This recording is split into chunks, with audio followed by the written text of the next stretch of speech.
అయిపోయింది ఒకటి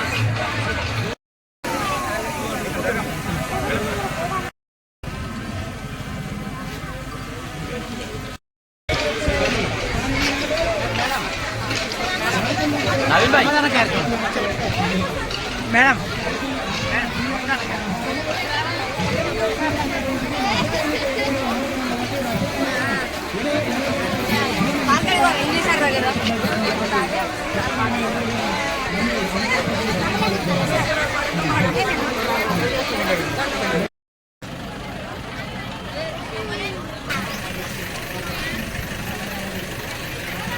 ఓ తల్లి అమ్మ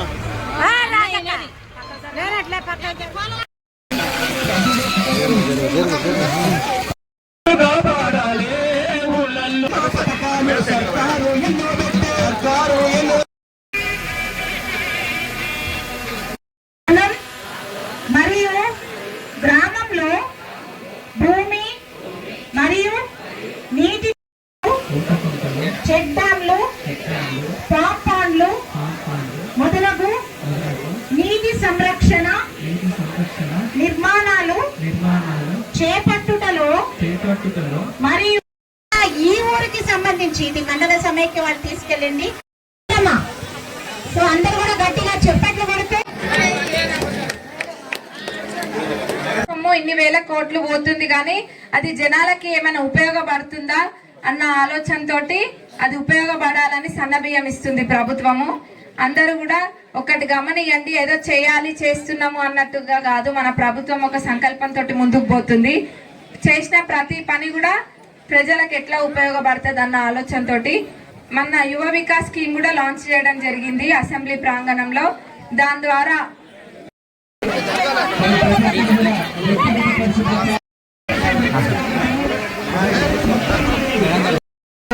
పూరాను ఎరగానే ఒక్కాయమన్న బట్టగట్టలే పూరను ఎరగానే ఒక్కాయమన్న బట్టగట్ట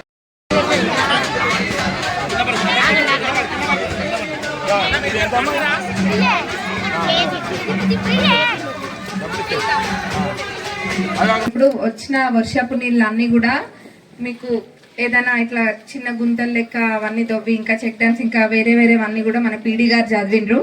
గ్రౌండ్ వాటర్ ని పెంచడం కోసమే ఈ కార్యక్రమము మెయిన్ గా. దీనికి అందరూ కూడా సహకరించండి, ఎందుకంటే మన గురించే కాదు మన పిల్లల భవిష్యత్తు గురించి కూడా ఆలోచించాలి. ఆ బాధ్యత కూడా మన మీదనే ఉంది. ఎక్కడైతే వాడుకుంటారో నీళ్ళని కూడా అంతే పొదుపుగా వాడుకోవాలి. కొన్నిసార్లు ఇట్లా పోస్తూనే ఉంటారు నీళ్ళ మీద బకెట్లు పోస్తాయి కదా. నీళ్ళని పొదుపు చేసుకుంటేనే కదా రేపటి తరాలకు నీళ్ళని మనం అందియగలిగేది. మనం ఉన్న నీళ్ళన్నీ మనమే వృధా చేస్తే ఎట్లా? ఇదొకటి ఆలోచించి మీరు ఆ బస్ యాత్ర ప్రోగ్రామ్ ఏదైతుందో వాటర్ షెడ్ది అది సక్సెస్ఫుల్ చేయండి. ఇంకా మహిళలకి మన ప్రభుత్వంలో ఎప్పుడైనా మహిళలకి పెద్దపీట వేయడం జరిగింది. మన ప్రజా ప్రభుత్వం అధికారంలోకి వచ్చినాక 2 రోజులలోనే మీరు అందరు కూడా చూసిండ్రు మహిళలకి ఉచిత బస్సు ప్రయాణం. ఇన్ని వేల కోట్లు పోతుంది కానీ అది జనాలకి ఏమైనా ఉపయోగపడుతుందా అన్న ఆలోచనతోటి అది ఉపయోగపడాలని సన్నబియ్యం ఇస్తుంది ప్రభుత్వము. అందరూ కూడా ఒకటి గమనియండి, ఏదో చేయాలి చేస్తున్నాము అన్నట్టుగా కాదు, మన ప్రభుత్వం ఒక సంకల్పంతో ముందుకు పోతుంది. చేసిన ప్రతి పని కూడా ప్రజలకు ఎట్లా ఉపయోగపడుతుంది అన్న ఆలోచనతోటి మన యువ వికాస్ స్కీమ్ కూడా లాంచ్ చేయడం జరిగింది అసెంబ్లీ ప్రాంగణంలో. దాని ద్వారా